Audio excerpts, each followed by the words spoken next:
Para jemaah yang dimuliakan Allah, Alhamdulillah. Syukur kepada Allah Ta'ala di mana Allah SWT masih lagi belas kasihan kepada kita dengan memberikan kita kesempatan untuk sama-sama kita di dalam masa circuit breaker ini untuk kita mengisikan masa kita tu dengan perkara yang bermanfaat. Jadi antara perkara yang bermanfaat dan yang sangat manfaat ialah kita menuntut ilmu. Itulah dia antara ilmu yang sangat-sangat kita perlukan. Sebab semua amal ibadat yang nak kita lakukan, perlulah dengan disertakan dengan ilmu pengetahuan. Ilmu itu merupakan sebagai asas kita dalam ibadat. Orang yang beramal dengan tanpa ilmu, amalannya itu tidak diterima dan ditolak. Walaupun pada zahirnya betul, tetapi kerana dia beramal dengan tanpa kekuatan, keyakinan, kebenaran, maka apabila dia beramal, amalannya itu ditolak oleh Allah. Sebab itulah pelajaran itu atau ilmu itu adalah perkara yang menjadi perkara syarat yang pertama bagi orang yang nak beramal. Muslimin rahimakumullah. Apa khabar semua? Alhamdulillah. Tuan-tuan dan puan-puan ya, syukurlah pada Allah Ta'ala yang telah kurniakan kita kesempurnaan ibadat puasa Ramadan dan dapat sama-sama pula kita menyambut Aidilfitri dalam keadaan kita beribadat dan taat kepada Allah Ta'ala. Semoga Allah jadikan amalan kita semua ikhlas dan diterima amalan kita dan diampunkan dosa kita dengan berkat syafaat Nabi SAW. Allahumma amin ya rabbal alamin. Ya tuan-tuan dan puan-puan, saya ucapkan ribuan terima kasih atas mereka yang mengikuti program ini. Semoga dapat manfaatnya. Dan saya ucapkan juga kepada semua yang mengikuti program ini, iaitu ucapan minal aidin, al-faizin, al-maqbulin, wa kullu aman bi khair, iaitu semoga kita semua daripada golongan yang menyambut hari raya dan juga yang berjaya dan yang diterima amalannya. Semoga anda sekalian dalam kebaikan sepanjang tahunnya, sepanjang masa. Taqabbalallahu minkum minna minkum taqabbal ya karim. Semoga Allah Ta'ala menerima daripada anda dan daripada kami dan terimalah ya Allah ya karim. Amin ya rabbal alamin. Ya tuan-tuan dan puan-puan rahimakumullah.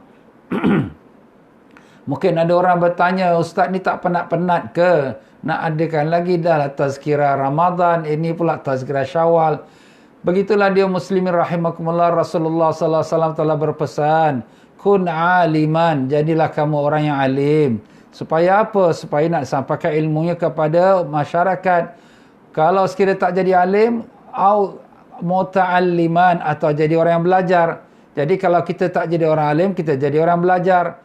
Kalaulah kita tak belajar, kun ataupun jadilah mustami'an, jadilah orang yang mendengar. Sekurang-kurang kita dengar. Macam ni sekarang tuan-tuan dan puan-puan mendengar. Itulah Nabi perintah pada kita. Jadilah orang alim untuk kita mengajar. Ataupun jadilah orang yang belajar. Datang bawa buku depan Tok Guru. Alhamdulillah kalau ada masjid terbuka, kita datang pergi belajar. Tetapi sekarang masjid pun tutup. Jadi kita ni jadilah orang pendengar, hanya mendengar. Tetapi Nabi pesan, wala takun rabi'an, jangan jadi orang yang keempat. Apa dia orang yang keempat? Iaitu alim pun tidak, belajar pun tidak, dengar pun tidak. Dia syok sendiri saja. Apabila dia berbuat demikian, tak ada ilmu, dia pun beramal, amalan ditolak, ataupun dia bercampur amalan yang dosa dan maksiat, apa berlaku? Fatahlik, maka binasalah kamu. Na'udzubillah min zalik. Binasa dunia mungkin sekejap aja, tapi yang lebih kita bimbang binasa akhirat. Sampai akhirat Allah Ta'ala kata, ambil semua amalan kau, aku tak mau terima kerana semuanya tak betul. Pam, dia campak kat muka kita. Na'udzubillah min zalik. Allahumma ya Allah, ampun dan maafkanlah sekalian kesilapan kami dalam amal ibadat kami, dan terimalah seadanya dan maafkanlah sekalian kelemahan kami. Allahumma amin ya rabbal alamin. Jadi tuan-tuan dan puan-puan rahimakumullah, bersempena dengan kita dalam keadaan zaman COVID-19, iaitu dalam kita circuit breaker. Bagi yang di Singapura nama circuit breaker, yang ada di luar negeri ada namanya lockdown. Jadi kita ni tak boleh nak ke mana-mana. Jadi hari raya pun kita raya di rumah. Kalaulah di negara jiran seberang tambak tu, boleh jugalah berziarah kepada keluarga yang terdekat sahaja. Itu pun hari raya pertama. Bila? Semalam. Hari ini dah tak boleh dah. Hari ini semua duduk rumah. Jadi kalau kita duduk rumah saja, apakah kita nak dapat manfaatnya? Kita menuntut ilmu. Alhamdulillah, dengan alat-alat canggih yang kita ada pada zaman sekarang ini, kita boleh mengadakan pengajian ataupun pelajaran ilmu dengan melalui online. Alhamdulillah. Sekarang ni live telecast. Jadi tuan-tuan dan puan-puan rahimakumullah, kita gunakan masa itu kerana masa inilah yang akan menjadi penentu untuk kita. Sebab masa yang berlepas, yang kita sibuk berbual, kita bercakap, yang kita tak ada faedah, semuanya berlalu dan tak akan balik lagi pada kita. Apa yang akan tinggal, itulah yang tinggal. Dan bila kita nak meninggal dunia, pada masa itulah kita minta, Ya Allah, kau panjangkan umur aku sekejap aja. Tak ada. Jangan cakap 1 jam. 1 minit pun tak ada. 1 saat pun tak ada. Itulah dia tuan-tuan. Jadi kita gunakanlah masa kita ini dengan sebaik mungkin untuk kebaikan diri kita juga. Dan juga untuk keluarga kita. Ya tuan-tuan dan puan-puan rahimakumullah. Dalam kitab Tazkirah Syawal yang akan saya pimpin insya-Allah setiap hari jam 5.30 petang seperti yang kita ada sekarang ini, dan insya-Allah kita akan adakan siaran ulangan jam 9 malam. Jadi sekarang kita dah tak ada tarawih lagi. Jadi kita akan adakan siaran ulangan pada jam 9 malam. Dia tajuk-tajuk kita pada petang ini dan seterusnya, kita mempunyai bermacam aneka tajuk yang di mana yang penting yang perlu kita ketahui. Terutamanya dalam bahagian akidah. Akidah kita, pegangan kita, tauhid kita. Kerana apabila kita beramal dengan kita menyalahi akidah kita ataupun tak betul kita punya iman kita, amalan kita tak diterima Allah. Jadi kalau kita merasakan Allah Ta'ala tu ada tangan, Allah Ta'ala ada kepala, ada kaki, astagfirullah, macam manusia pula. Na'udzubillah min zalik. Ataupun kita mengatakan Allah Ta'ala itu tak ada kuasa, tak ada daya, tak boleh nak tolong kita, kita dah minta-minta pada Allah pun Allah tak berdaya nak tolong kita. Astaghfirullahalazim. Kenapa pula kata macam tu? Gugur iman. Nampak tuan-tuan? Sikit saja kita silap dalam kepercayaan kita dan kita punya kesilapan cakapan kita, boleh jatuh iman kita dan batal iman kita dan batal amalan kita semua.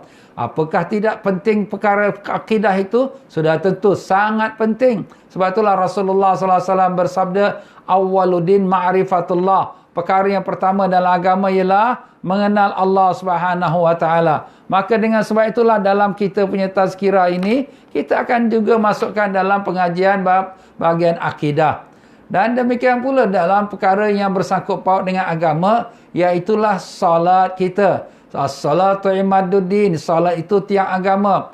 Ramai daripada kita, mungkin kita belajar salat itu daripada buku, mungkin kita dengar-dengar saja syarahan. Jadi kita tak dapat 100% yang betul-betul dalam bab pengajian ataupun menghalusi salat. Jadi insya-Allah kita akan manfaatkan masa yang ada ini untuk kita memperbaikilah salat kita. Dan demikian juga lah daripada segi amal-amal kita, zahir kita, batin kita perlu kita bersihkan dari sekalian penyakit-penyakit hati, penyakit-penyakit jiwa kita yang menjadi rosakkan kepada kita punya amal ibadat.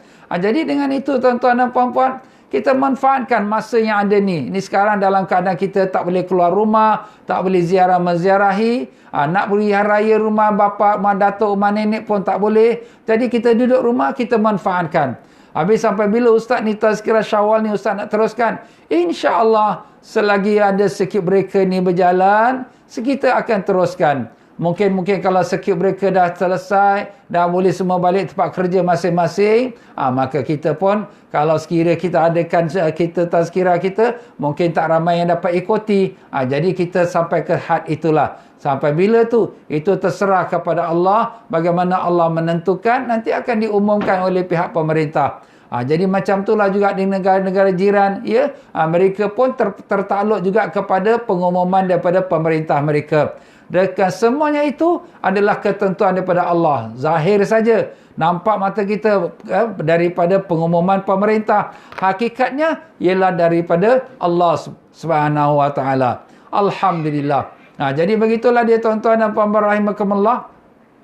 Bagi kita dalam masa ini, kita akan mulakan sedikit daripada beberapa perkara, dan demikian juga banyak perkara yang boleh saya sentuhkan, iaitu bagaimana kebesaran keagungan bagi Nabi sallallahu alaihi wasallam, para alim-alim ulama, telah mengarang khusus beberapa kitab yang tebal-tebal. Antaranya kitab tentang kebesaran Nabi sallallahu alaihi wasallam yang di mana diisikan dengan sekalian kelebihan khusus Nabi sallallahu alaihi wasallam tak terkira di dunia dan di akhirat. Dan demikian juga kelebihan yang Allah beri kepada umat Nabi Sayyidina Muhammad sallallahu alaihi wasallam. Umat Nabi pun mendapat kelebihan kerana apa? Kerana kelebihan Nabi sallallahu alaihi wasallam. Dan banyak dia punya kelebihan. Kelebihan di dunia dan kelebihan ke akhirat. Allah, kalau saya nak bicarakan sepanjang 2 minggu, 3 minggu pun, insya-Allah tak cukup lagi tu. Tapi insya-Allah kita lihat apa yang baik sekali. Mungkin para jemaah yang mengikuti program ini juga boleh memberi saranan. Ustaz, baguslah sebutkan tentang kelebihan Rasulullah SAW. InsyaAllah saya tengok juga berapa jumlah ramainya. Ustaz, saya nak dengar juga Ustaz nak cakap pasal akidah. InsyaAllah kita tengok berapa ramainya permintaannya. Ustaz, kita punya soalat ni perlu dihalusi. Ustaz, tolong cakapkan tentang bab salat. InsyaAllah. Jadi tuan-tuan dan puan-puan boleh give feedback. Jadi saya pun menimbangkan apa yang terbaik untuk mudah-mudahan manfaat untuk semua orang, insya-Allah. Allahu Akbar, ya. Sekadar yang termampu. Saya pun bukan orang alim, orang yang pandai, tak ada. Kita hanya menyampaikan amanah. Ini ilmu ni bukan milik saya, tuan-tuan. Milik Allah Ta'ala. Ini yang merupakan amanah. Rasulullah SAW dah bersabda, di akhir zaman apabila berlaku fitnah, siapa yang ada ilmu wajib dia sampaikan. Kalau tidak, maka dia telah kufur dengan apa yang Allah turunkan kepada Nabi Sayyidina Muhammad SAW. Berat, tuan-tuan, dia. Jadi menjadi orang alim tu bukan maknanya dia senang-senang suka-suka, tapi itulah sebagai amanah, sebab mereka tu merupakan menyambung risalah Rasulullah SAW. Dan saya bukan orang alim, tuan-tuan, ya. Saya hanya orang kata copycat aja, hanya ambil daripada kitab ulama saja. Kita ni apa ada ilmu pun tak ada, cuma ambil daripada kitab ulama dan kita kongsi bersama. Itu sajalah yang saya lakukan pada saat ini. Jadi mudah-mudahan dapat manfaat, insya-Allah. Ya, tuan-tuan dan puan-puan rahimakumullah. Jadi kita Ahlus Sunnah wal Jamaah. Saya dah sebutkan khutbah hari raya semalam. Kita bila belajar ilmu, belajarlah dengan ulama-ulama Ahlus Sunnah wal Jamaah. Kerana itulah ulama-ulama yang mewarisi daripada ulama-ulama sebelumnya sampai pada tabi'in, sampai kepada sahabat, sampai kepada Rasulullah sallallahu alaihi wasallam. Jadi dengan itu menjadi kewajipan kita berpegang teguh kepada pegangan aliran Ahlus Sunnah wal Jamaah. Syukur kita pada Allah. Islam yang datang ke timur kita sebelah Nusantara ini, alhamdulillah dibawa oleh pedagang-pedagang orang-orang Arab, pedagang-pedagang daripada Gujarat dan demikian yang lain-lain, dengan beraliran Ahlus Sunnah wal Jamaah. Telah terbukti golongan Ahlus Sunnah Jamaah ini adalah golongan yang benar. Kenapa? Kerana daripada orang-orang yang menyembah patung berhala, daripada orang-orang Hindu, orang-orang yang tak ada agama, dengan datangnya mereka ini datang ke timur kita, mereka mengislamkan orang-orang ini semua. Alhamdulillah. Kita lihat datuk nenek kita pada zaman dulu, sebelum datang Islam, agama apa mereka? Agama Hindu, agama menyembah patung berhala. Tetapi dengan datangnya pedagang-pedagang, ulama-ulama daripada Timur Tengah, daripada negeri-negeri Arab, khususnya daripada Hadramaut, telah membawa Islam. Dan alhamdulillah sekarang kita merupakan majoriti agama Islam di Nusantara kita, di Malaysia, di Indonesia, di Brunei, dan demikianlah seluruh kawasan Southeast Asia. Inilah dia pegangan Ahlus Sunnah Jamaah yang telah berkembang dengan aman, dengan tenteram. Tak ada masalah, tak ada pergaduhan, tak ada pembunuhan, tak ada kita katakan baikot membaikot. Tetapi apabila akhir zaman ini memang fitnah pun banyak. Dan sebab itulah kita lihat hari ini perpecahan berlaku, umat Islam perpecahan berlaku. Kenapa? Kerana sudah ada pula golongan orang Islam yang kononnya datang untuk membetulkan orang Islam. Apa dia jadi? Dia mengkafirkan orang Islam. Ini kafir ini kafir ini masuk neraka. Ya Allah. Ulama-ulama kita datang dulu mengislamkan orang kafir. Orang-orang yang datang sekarang di kemudian ini pula mengkafirkan orang Islam. Inna lillahi wa inna ilaihi raji'un. Maka dengan sebab itulah di sini ilmu tu perlu. Jadi bila kita beramal ni, kita kena ada ilmu. Jadi kalau sekiranya kita beramal ni, kita tak ada ilmu, bila datang orang kata ini Quran ni, ini hadis ni, kita pun dah goyang. Betul ke? Jadi datuk nenek aku ni buat ni silap ni, salah. Oh, mak baca kunut tak betul ni. Ni bapak buat kenduri arwah ni tak betul ni. Ini semua bid'ah. Ini buat maulid ni sesyirik, melebih-lebihkan Nabi. Inna lillahi wa inna ilaihi raji'un. Apa dah jadi? Perpecahan. Dan bukan sekadar perpecahan, bahkan menjadi pembunuhan. Kita lihat di Syria, di Iraq. Kita lihat di setengah-setengah tempat yang lain dengan adanya fahaman yang amat ekstrim, fahaman yang dia saja betul. Semua orang dah salah, semua ulama dah salah. Apa jadi? Dia bom, bukan bom orang kafir, bom orang Islam. Kalau bom kafir pun tak boleh, ini kan pula orang Islam. La ilaha illallah. Itulah dia tuan-tuan dan puan-puan ya. Pentingnya kita ada ilmu. Kita jangan syuk sendiri. Kita dah semayang, kita dah puasa. Kita kena ingat kita ada generasi-generasi kita di belakang kita. Apabila kita tak bekalkan mereka dengan ilmu, maka besok nanti mereka akan terpengaruh. Anak Pak Imam, tapi anak Pak Imam mengambil dadap. Anak Pak Ustaz dah menyeleweng dah menyesatkan bapa dia sendiri. Dan membida'ahkan bapa dia sendiri. Inna lillahi wa inna ilaihi raji'un. Maka sebab itulah tuan-tuan dan puan-puan, ilmu ni amanah, wajib disampaikan. Apa kata Nabi kita sallallahu alaihi wasallam? Ballighu anni walau ayah. Sampaikanlah daripada aku walaupun satu ayat. Walau satu ayat pun wajib kita sampaikan. Baiklah tuan-tuan dan puan-puan, itu introduksi saya pada permulaan Tazkirah Syawal ini. Jadi mudah-mudahan para penjemaah yang mengikuti program ini faham. Ustaz ni tak penat-penat ke? Bukan. Ini satu amanah. Habis ustaz lain tak ada pun. Itu masing-masing. Saya tak mau kata apa-apa. Ya, itu urusan masing-masing. Saya rasa saya ada masa dan Alhamdulillah ada kekuatan. Bolehlah saya sampaikan sepatah dua kata. Itulah saya berkongsilah. Sebab tu saya namakan tazkirah. Mana kita mengingatkan. Wazakir fa inna zikratan fa'ul mu'minin. Apa kata Allah Ta'ala? Wazakir, berilah peringatan. Fa inna zikratan fa'ul mu'minin. Kerana peringatan tu memberi manfaat kepada orang beriman. Mungkin kita dah belajar dulu kita dah belajar dapat semayang. Kita dah belajar dapat akidah. Tapi sekarang dah lupa. Kalau kita tanya sekarang, berapa sifat yang wajib bagi Allah Ta'ala? Berapa sifat wajib? 99. Itu nama Allah, bukan sifat yang wajib bagi Allah. Sifat wajib tu 20 sifat yang wajib bagi Allah. Apa pula yang mustahil? Ada mustahil. Maaf tuan-tuan, bukan nak mengata. Mungkin ada antara kita yang masih ingat lagi, bagus, Alhamdulillah. Tapi inilah kadang-kadang kita mengingatkan, dan untuk kebaikan juga anak-anak kita. Kita pun boleh juga menyampaikan kepada anak-anak kita. Ya Allah, ya Tuhanku, peliharalah kami dan anak cucu kami semua, ya Allah, daripada tersesat dengan fahaman-fahaman yang sesat. Dan pimpinlah kami ke jalan Ahlus Sunnah wal Jamaah. Dan janganlah kau matikan kami melainkan di atas pegangan Ahlus Sunnah wal Jamaah, di atas kalimah La ilaha illallah Muhammadur Rasulullah sallallahu alaihi wasallam. Allahumma amin ya rabbal alamin. Alhamdulillah, kita juga dapati beberapa orang Islam kita yang usahakan untuk mengembangkan pelajaran Ahlus Sunnah Jamaah melalui video, melalui live, melalui FB dan sebagainya. Dan ada yang buatkan lagu-lagu pula ya, untuk supaya kita ingatkan kembali sifat 20 Allah SWT dan juga selawat Nabi dan nama-nama Nabi-Nabi dan juga nama anak-anak Nabi SAW. Itu semua bagus. Itu bagus sekali kalau kita pun hidupkan di rumah kita. Kita mainkan lagu-lagu tu semua. Lagu yang mengenalkan anak-anak kita, nama Nabi kita, nama Nabi-Nabi yang 25 yang wajib kita tahu dan sebagainya, insya-Allah. Jadi tuan-tuan, sebagai permulaan, memang perkara yang pertama dalam agama ialah mengenal Allah. Awwaluddin ma'rifatullah. Perkara pertama dalam agama ialah mengenal Allah. Maka marilah sama-sama kita mendengarkan akan nasyid mengenai sifat 20. Mudah-mudahan kita pun dapat manfaatnya. Amin.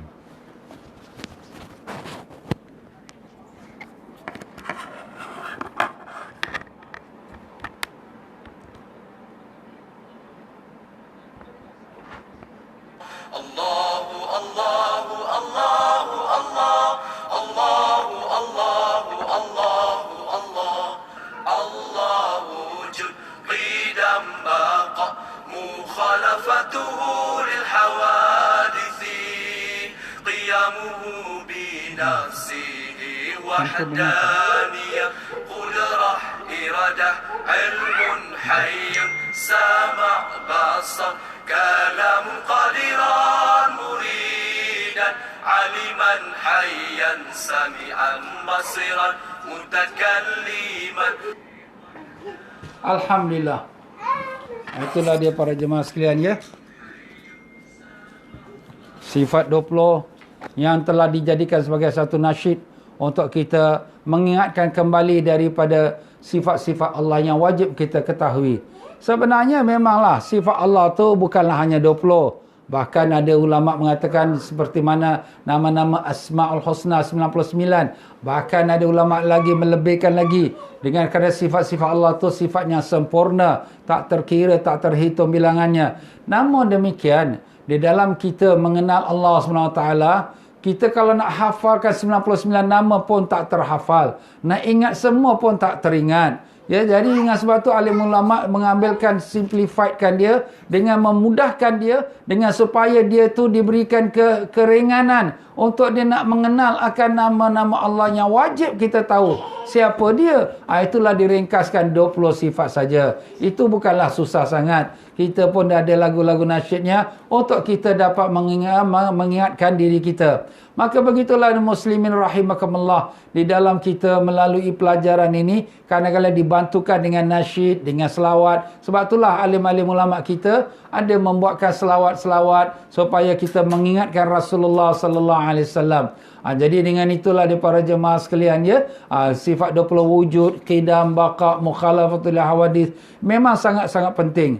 Dan alim ulama juga telah mengarangkan kitab-kitab tentang tauhid, antaranya akidah kaum yang terselamat ya. Sebab Rasulullah sallallahu alaihi wasallam sendiri pun telah bersabda di dalam hadisnya bahawa iaitu umat Bani Israel telah berpecah pada 72 golongan dan umat aku akan berpecah pada 73 golongan. Masya-Allah. Jadi umat Bani Israel berpecah pada 72 dan umat Nabi sallallahu alaihi wasallam akan berpecah pada 73 dan semua yang masuk neraka melainkan satu saja golongan yang masuk syurga yang terselamat. Jadi siapa yang terselamat itu ya Rasulullah? Sahabat-sahabat bertanya. Nabi sallallahu alaihi wasallam menjawab, yang terselamat tu ialah yang mengikut aku dan para sahabatku. Dan ada juga hadis yang menyebutkan yang terselamat tu ialah Ahlus Sunnah wal Jamaah. Kenapa? Kerana Ahlus Sunnah ikut sunnah Nabi SAW. Wal Jamaah, Jamaah tu mengikut jamaah sahabat-sahabat Nabi SAW. Jadi itulah dia nama kealiran Ahlus Sunnah wal Jamaah sudah ada di zaman Nabi SAW lagi. Dan Alhamdulillah, semua pejuang-pejuang Islam yang dahulunya, majoritinya, sampai hari ini pun masih lagi majoritinya ialah Ahlus Sunnah Jamaah. Ulama-ulama tafsir, ulama-ulama hadis, ulama-ulama bahasa Arab, ulama-ulama tasawuf, ulama-ulama dalam bahagian bermacam bidang ilmu agama, semuanya dengan kitab-kitabnya luas, semuanya daripada pegangan Ahlus Sunnah Jamaah. Jadi apabila kita mengatakan Ahlus Sunnah wal Jamaah itu, pegangan mereka itu ada berpandu kepada para alim-alim ulama yang terdahulu. Kenapa alim ulama yang terdahulu? Kerana alim ulama yang terdahulu itu memang benar-benar imannya benar-benar sungguh dan mereka itu dekat dengan Rasulullah SAW. Keberkahan Rasulullah itu masih melimpah sampai kepada mereka. Dan ini juga berdasarkan pada hadis Nabi SAW. Khairul qurun qarni. Sebaik-baik abad ialah abad aku. Thummal ladzina yalunahum. Kemudian abad yang berikutnya. Thummal ladzina yalunahum. Kemudian abad yang berikutnya. Mana 3 abad. 3 abad tu mana 1 abad 100 tahun. Jadi 300 tahun. 300 tahun yang pertama ini kalau kita saksikan, Nabi telah puji inilah abadnya sebaik-baiknya abad. Bukan tak ada orang salah, tak ada orang dosa. Ada, tapi segelintir saja. Tapi majoritinya adalah daripada orang yang baik-baik. Bahkan ulama-ulamanya pun ulama-ulama yang terkemuka. Seperti Imam Syafi'i, Imam Hanafi, Imam Malik dan juga Imam Hanbali rahimallahu ta'ala. Semoga Allah merahmati mereka dengan seluas-luasnya. Sebab itulah kita lihat, kalau dalam ilmu fikir, kebanyakan majoriti umat Islam kita sampai hari ini pun, cuma hari ini dah banyak sikit-sikit ada campur-campur lain, tapi yang sampai hari ini majoriti masih lagi berpegang pada salah satu 4 imam kita. Jadi ada yang pegang mazhab Syafi'i, itulah kebanyakan kita di Nusantara dan di selatan negeri India dan di sebelah negeri Arab sebahagian besarnya. Dan ada juga yang mengikut mazhab Maliki. Mazhab Maliki kebanyakan di bahagian utara Afrika, negeri-negeri Arab utara Afrika. Dan ada juga ikut mazhab Hanafi. Mazhab Hanafi kebanyakan di negeri India, di negeri China dan di Rusia dan di sebelah Eropah Timur.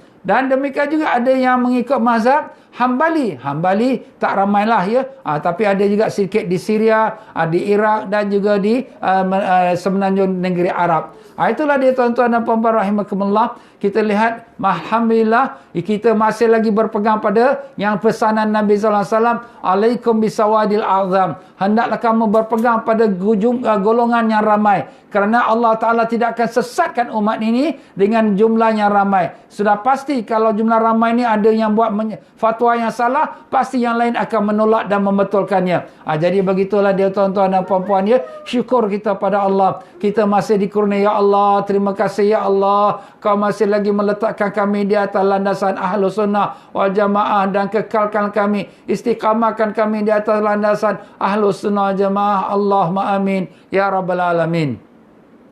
Dan dalam bidang akidah pula, kita ada dua imam yang hebat, iaitu Imam Abu Hasan Asy'ari rahimahullah ta'ala dan Imam Abu Mansur al-Maturidi rahimahullah ta'ala.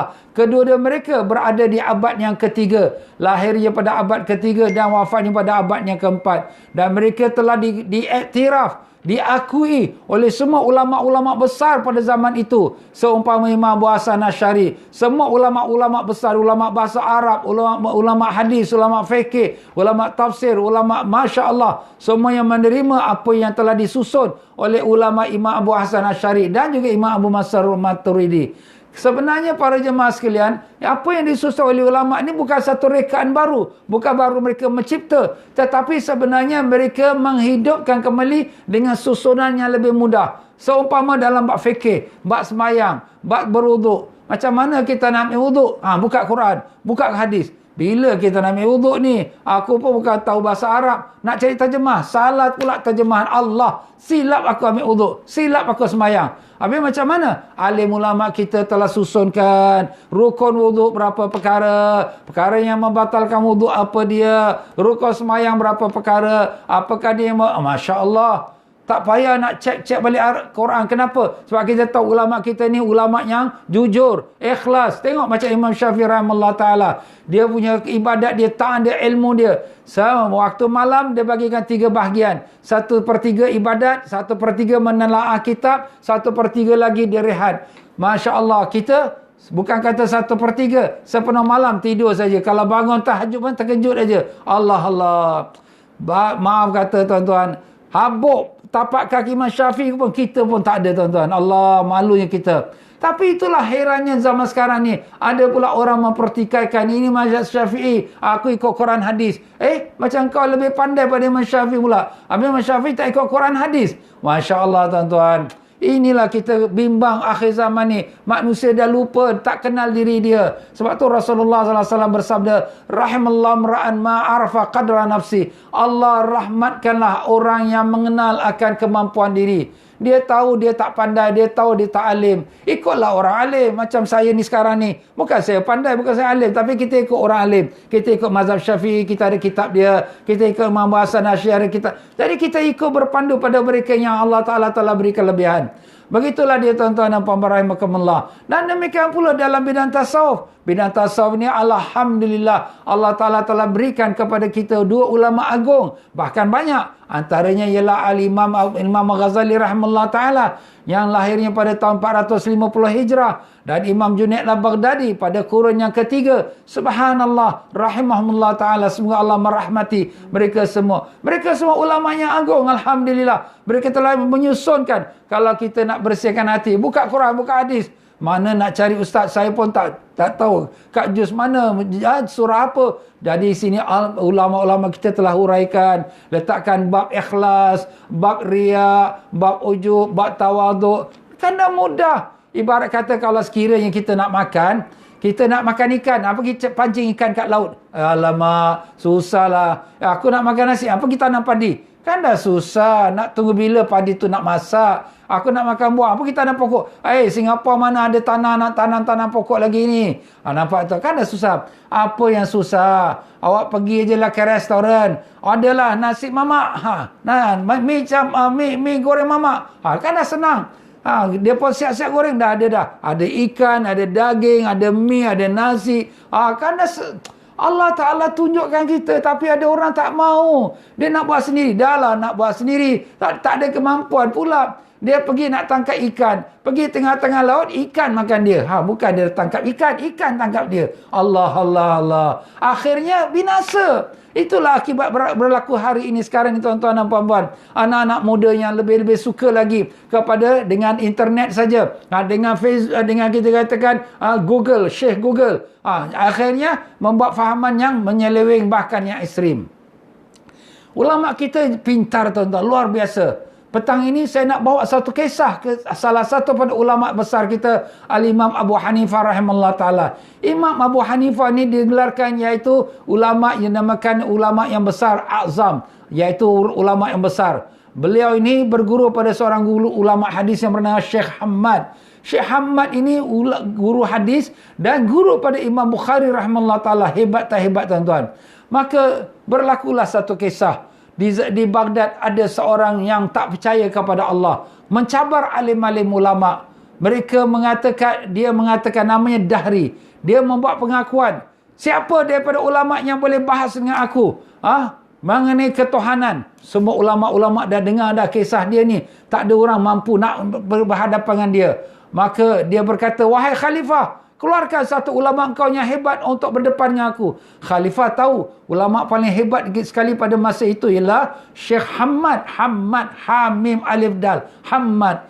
Jadi Khalifah kata, ya Syekh, besok kau jumpa dengan ini Dahri, kau debat dengan dia. Syekh Hamad pun tak kata apa-apa. Baiklah tuanku. Kemudian dia pun balik rumah. Dia pun dalam keadaan sedih. Besok pagi-pagi, murid dia yang bernama Abu Hanifah, nama dia yang asal Nu'man. Nu'man pun datanglah jumpa kepada guru dia, Syekh Hamad. Dia pun datang duduk setawaduk dia. Dah, ni adab kita murid yang guru. Jangan kita sombong dengan guru kita. Kita datang dengan tawaduk, rendah diri.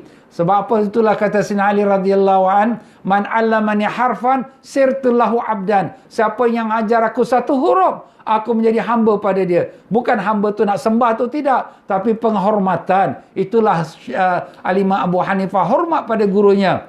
Maka dia pun melihat gurunya dalam keadaan sedih. Tuan guru, kenapa tuan guru dalam sedih tuan guru?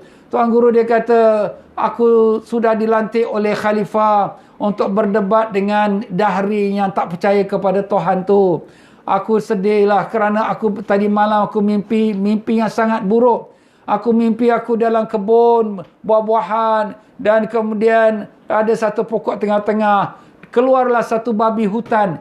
Dia makan semua daun-daun pokok yang ada keliling pagar tu semua. Dan kemudian datang pula satu ekor harimau menjelma daripada bawah pokok-pokok itu dan kemudian membunuh akan babi hutan itu. Maka itulah aku sedih kerana aku akan berhadapan dengan Dahri, apa nak jadi tak tahu. Maka berkata Imam Abu Hanifah, yang masa tu masih budak lagi tuan-tuan, masih anak-anak lagi.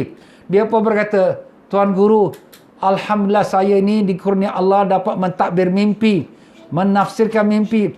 Boleh tak Tuan Guru izinkan saya untuk tafsirkan mimpi Tuan Guru? Tuan Guru dia kata, silakan. Maka sebenarnya mimpi Tuan Guru tu adalah baik untuk kita dan buruk untuk musuh kita. Macam mana tu? Maka sebenarnya semua pagar yang ada pokok-pokok dengan buah-buahan tu adalah ulama-ulama kita. Dan Dahri inilah seperti babi hutan yang datang untuk binasakan Islam yang dibawa oleh alim-alim ulama kita. Dan kemudian keluarlah satu harimau. Dan harimau tu membunuh si Dahri ini, si kafir ini. Dan harimau tu adalah saya. Engkau? Maka kalau Tuan Guru izinkan, saya akan bersama-sama Tuan Guru pada esok pagi untuk kita pergi berhadapan dengan Dahri. Tuan Guru dia kata, baiklah. Masya Allah, ini masih lagi kanak-kanak ni. Bukanlah kanak-kanak 2-3 tahun. Mungkin dah umur 12 tahun, 13 tahun lagi. Anak muda lagi. Jadi pergilah dia dengan guru dia. Guru dia duduk atas kerusi, maka Abu Hanifah duduk di lantai sebagai penghormatan pada guru dia. Maka Dahri pun dia masuk dalam masjid. Ini dibuat di masjid, dalam Masjid Jami' di Baghdad. Maka dia pun naik atas mimbar. Kemudian dia pun kata, keluarkan siapa dia ulama yang berbahas dengan aku. Maka kata Al-Imam Abu Hanifah yang masih anak muda lagi, "Hai Dahri, kau berilah jawab soalan kau supaya kami tahu apa yang kau nak soal, apa yang kami nak jawab." Maka kata Dahri, engkau budak kecil, kau nak jawab aku punya soalan? Ulama-ulama besar semua, yang berserban besar, yang berjubah besar, yang tangan labuhnya, tidak mampu nak jawab soalan aku. Engkau budak kecil lagi, hingus masa meleleh lagi nak jawab soalan aku. Dia paralel lah, dia merendahkan Imam Abu Hanifah. Imam Abu Hanifah kata, ilmu itu bukan terletak pada serban, ilmu itu bukan terletak pada jubah, ilmu itu terletak kepada siapa yang Allah Ta'ala berikan dia ilmu. Itulah dia, Allah Ta'ala telah beri ilmu kepada siapa yang dia kehendaki. Begitu kata Imam Abu Hanifah dengan tegas kepada Dahri. Dahri pun berkata, baiklah, sekarang aku akan ajukan soalan aku. Soalan aku yang pertama, di manakah Allah? Jadi, maka berkata Imam Abu Hanifah rahimahullah ta'ala, apabila ditanyakan di manakah Allah, maka Imam Abu Hanifah mengatakan, Allah tiada bertempat. Allah tak ada bertempat. Apa buktinya? Kata Dahri. Apa dalilnya? Maka menjawab Imam Abu Hanifah, buktinya ialah diri kamu sendiri. Macam mana itu diri aku pula jadi bukti? Kata Dahri. Maka Imam Abu Hanifah berkata, bukankah kamu ada nyawa? Ada nyawa ke tak? Ada. Di mana nyawa engkau? Di kepala, di kaki, di tangan, di dada. Dahri pun tercengang-cengang. Tak boleh nak jawab. Percaya ada nyawa, tapi tak tahu di mana dia. Dan kemudian tambah lagi Imam Abu Hanifah. Begitu juga dalam susu. Dalam susu ada minyak tak? Ada. Di mana letak minyak dalam susu? Di atas ke? Di tengah ke? Di bawah ke? Tercengang lagi Dahri. Tak boleh dia nak jawab. Subhanallah. Itulah dia Imam Abu Hanifah. Dan kemudian dia tanya lagi, kau ni ada roh tak? Dahri kata ada roh. Di mana letak roh? Di kepala ke? Di kaki ke? Di tangan ke? Apa dia? Tak tahu. Tengok. Begitulah Allah Ta'ala. Allah Ta'ala wujud. Allah Ta'ala ada. Tapi Allah Ta'ala tidak bertempat. Bukan di langit, bukan di arash, bukan di bumi, bukan di hujung kanan, bukan di hujung kiri. Tapi dia tidak bertempat. Masya Allah. Tercengang Dahri. Okey, sekarang aku nak soalkan soalan yang kedua. Soalan kedua, apa dia sebelum Allah dan apa dia sesudah Allah? Sebelum Allah tu ada apa? Sesudah Allah, apa dia? Kata Imam Abu Hanifah, sebelum Allah tidak ada sesuatu dan setelah Allah pun tak ada sesuatu. Kerana dialah yang bersifat qadim, iaitu yang sedia ada, dan dia yang bersifat baqa, yang kekal selamanya. Apa buktinya? Kata Dahri kepada Imam Abu Hanifah. Buktinya, Imam Abu Hanifah jawab, buktinya lah diri kamu sendiri. Tengok jari kamu. Ada tak apa-apa sesuatu sebelum ibu jari? Tak ada. Ada tak sesuatu selepas pada anak jari? Tak ada. Itulah dia. Allah SWT. Tidak ada sesuatu sebelumnya dan tidak ada sesuatu sesudahnya. Masya Allah. Jawapan cukup tepat sekali. Tak perlu bawa datang Quran, tak perlu bawa datang hadis, tapi dengan hanya menggunakan akalnya untuk nak mendebat kepada orang yang tak percaya pada Allah. Nah, sekarang dia akan soalkan. Ini sekarang aku akan soalkan soalan yang ketiga yang pasti kau tak boleh jawab. Maka kata Imam Abu Hanifah, ajukan soalan kamu. Maka soalan yang ketiga, apa yang dibuat oleh Allah sekarang? Sekarang, apa Allah buat? Kata Imam Abu Hanifah, ini soalan berat. Kalau sekira engkau nak aku jawab, kau kena turun. Kau kena turun ke bawah, aku naik ke atas. Baru aku boleh jawab soalan ini. Dahri pun turun. Dia turun daripada mimbar. Duduk di bawah. Kemudian Imam Abu Hanifah pun naik atas mimbar. Dan dia pun berkata, sekarang Allah Ta'ala sedang menjatuhkan yang batal seperti mana Dahrinya diturunkan daripada mimbar, dan Allah telah sedang mengangkatkan yang hak seperti mana Allah mengangkat aku atas mimbar. Allahu Akbar. Semua orang-orang yang ada dalam masjid itu takbir. Allahu Akbar. Masya Allah, Masya Allah, Masya Allah. Ini Imam Abu Hanifah yang asal nama dia Nu'man. Masih lagi muda remaja, belum lagi sedewasa. Belum lagi kita kata ulama masyhur. Tapi itulah Allah berikan kelebihan kepada Imam Abu Hanifah rahimahullah ta'ala. Nampak tuan-tuan? Kebijaksanaannya. Sampai gurunya yang hafal hadis, guru jadi kepada guru pada Imam Bukhari. Dia sendiri pun terfikir-fikir, apalah nak hadap dengan si Dahri ni. Tapi Allah telah selamatkan Islam dengan ulama kita Imam Abu Hanifah rahimahullah ta'ala. Semoga Allah merahmati Imam Abu Hanifah dan sekalian ulama-ulama ulama kita. Semoga dengan rahmat Allah yang luas dan ditinggikan darjat mereka dan limpahkan kepada kita keberkahan ilmu mereka, dapat kita berpegang pada pegangan Ahlus Sunnah Jamaah sampai akhir umur kita. Allahumma amin, amin, amin ya rabbal alamin. Nampak tuan-tuan dan puan-puan? Jadi itulah dia sebabnya kita di sini, kita perlu belajar ilmu agama. Kena tahu, sebab tu ilmu agama kita, dia terbagi dalam akidah ini, dia terbagi pada 3. Dalil kita ada 3. Dalil akli, dalil hukum akal. Dalil syar'i, dalil naqli yang diambil pada Quran hadis. Dan dalil daripada adat, daripada segi hukum adat. Tiga ini bersesuaian dengan apa pegangan kita, pegangan Ahlus Sunnah Jamaah. Sebab itulah sangat pelik, sangat heran sekali. Ada orang menyanggah, ini orang-orang Ahlus Sunnah ni, dia pakai akal. Kalau tak pakai akal, macam mana Imam Abu Hanifah nak jawab siddah hari ini? Kita nak cakap dengan orang kafir, nak kata Allah Ta'ala tu ada, dia tak kata, aku tak percaya pada Quran, aku tak percaya pada hadis. Macam mana kau nak buat bukti? Tengok Imam Abu Hanifah. Satu Quran pun tidak, satu hadis pun tidak. Tapi dia telah dapat mengalahkan akan dahri yang kafir, yang mulhid, yang tak percaya kepada ada wujudnya Allah Ta'ala.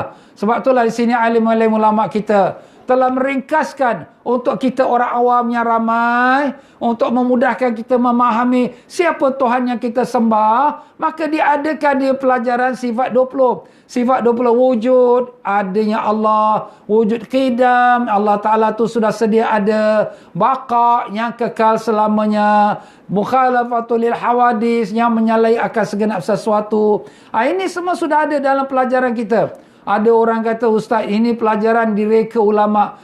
Semua tu diambil pada Quran hadis. Kalaulah sekiranya kita nak saksikan, pergilah kita belajar dengan guru-guru yang betul. Kalau sekiranya ada masa, kita boleh baca kitab ni. Tapi yelah, kita pun tidak tahu sampai bila sakit mereka. Jadi kita cuba ambil petikan-petikan untuk supaya menyesuaikan dengan masa kita dan keperluan kita. Jadi insyaAllah tuan-tuan dan puan-puan rahimakumullah, kita akan teruskan lagi tazkirah Syawal kita ini dengan mengisikan dengan pelajaran-pelajaran yang sangat penting dalam pegangan kita Ahlus Sunnah Jamaah, dalam kita nak jadi orang beriman. Sebab tu ma'rifatullah ni, mengenal pada Allah tu perkara yang pertama dalam agama. Awwaluddin ma'rifatullah. Perkara pertama dalam agama mengenal Allah. Macam mana kita sembah kepada Tuhan yang kita tak kenal? Kau sembah siapa? Sembah Allah. Allah yang mana? Allah mana? Allah lah. Yalah, Allah yang mana? Tuhan yang orang-orang yang kafir pun kata Tuhan Allah juga. Yang Tuhan sama patut merah kata Tuhan Allah juga. Yang pegang kitab Bible pun kata Tuhan Allah juga. Tuhan yang mana yang kau orang Islam sembah ni? Habis yang Kaabah tu kau sembah tu Tuhan ke? Tidaklah. Habis Tuhan mana? Pening tuan-tuan. Sebab tu kita orang Islam mesti kukuhkan akidah kita, pegangan kita Ahlus Sunnah wal Jamaah. Dan insya-Allah kita akan kaji sikit-sikit dengan apa yang termampu dalam masa yang sangat terbatas. Dan demikian pula kita akan sambung lagi dengan pengajian atau pelajaran lain. InsyaAllah tuan-tuan dan puan-puan ya. Jadi saya mohon diri, minta maaf banyak dalam penyampaian saya mungkin ada tersilap kata, terkasar bahasa, tersinggung perasaan. Dan tuan-tuan dan puan-puan dengan sempena hari raya ini, saya ucapkan minal aidin, al-faizin, al-maqbulin, wa kullu aam wa antum bi khair. Semoga anda sekalian dan saya dan semua umat Islam menyambut hari raya dalam keadaan berjaya dan diterima Allah Ta'ala. Dan sepanjang tahun kita dalam kebaikan. Amin, amin ya rabbal alamin. Allahumma ya Allah ya Tuhan kami. Kami mohon padamu ya Allah dengan berkatnya Rasulullah sallallahu alaihi wasallam. Kau sembuhkanlah penyakit-penyakit kami. Sembuhkanlah penyakit saudara mara kami, keluarga kami, sahabat anda kami. Dan mereka yang mengikuti program ini yang sedang sakit. Sembuhkanlah semua sakit-sakit mereka. Angkatkanlah penyakit COVID-19 daripada negara kami. Dan daripada negara jiran-jiran kami. Dan negara-negara yang lainnya seluruh dunia ya Allah. Ya Allah, kami tahu penyakit ini adalah daripada Engkau yang mengutusnya untuk memberikan kami kesedaran, keinsafan. Kami bertaubat padamu ya Allah. Kami bertaubat atas sekalian dosa-dosa kami. Maafkanlah kami ya Allah. Perbaikilah hidup kami. Kami tak mau lagi melakukan perkara yang haram. Tapi kami tak kuat ya Allah. Kami lemah ya Rahman. Kalau kata tolong kami, siapa lagi yang akan tolong kami? Kami tak ada Tuhan melainkan Engkau. Engkaulah Tuhan kami. Engkaulah Tuhan alam semesta ini. Ya Allah ya Tuhan kami. Terimalah pengajian kami tazkirah Syawal ini. Dan jadikanlah dia amalan yang ikhlas mencari keridhaan-Mu. Bukan kerana riak ujub atau megah atau menunjuk-nunjuk, ya Allah. Tolonglah kami, bantulah kami untuk menjadi seorang hamba-Mu yang benar-benar takwa pada-Mu, hamba yang tunduk pada-Mu, hamba yang mengikuti perintah-Mu dan meninggalkan larangan-Mu. Dengan berkat Nabi Rasulullah SAW, matikanlah kami semua dalam iman dan Islam, dalam husnul khatimah, dan bangkitkanlah kami bersama-sama Rasulullah SAW. Bangkitkanlah kami bersama ibu ayah kami, datuk nenek kami, guru-guru kami, adik-beradik kami, keluarga kami, mendapat barakah dan syafaat Nabi Rasulullah SAW. Allahumma ya Allah, terimalah doa kami, kabulkanlah permohonan kami. Rabbana atina fid dunya hasanah wa fil akhirati hasanah wa qina azaban nar. Wa sallallahu ala sayyidina Muhammad wa ala alihi wa sahbihi wasallam. Subhana rabbika rabbil izzati amma yasifun. Wassalamun alal mursalin. Walhamdulillah rabbil alamin. Maka dengan itu saya mengundurkan diri dengan mohon ribuan maaf. Wabillahi taufiq wal hidayah. Sampai kita jumpa lagi pada esok petang, insya-Allah taala jam 5.30 petang. Dan siapa yang tertinggal daripada pengajian kita jam 5.30 petang, mereka boleh ikuti siaran ulangannya pada jam 9 malam. Bahkan sebenarnya apa yang kita sampaikan ini semua sudah rekod dalam FB. Bila-bila masa dia buka FB TM4 Travel pun, dia akan dapatkan juga. Jadi itu saja daripada kami. Sekian saja saya akhiri dengan ribuan maaf. Wabillahi taufiq wal hidayah. Wassalamualaikum warahmatullahi wabarakatuh.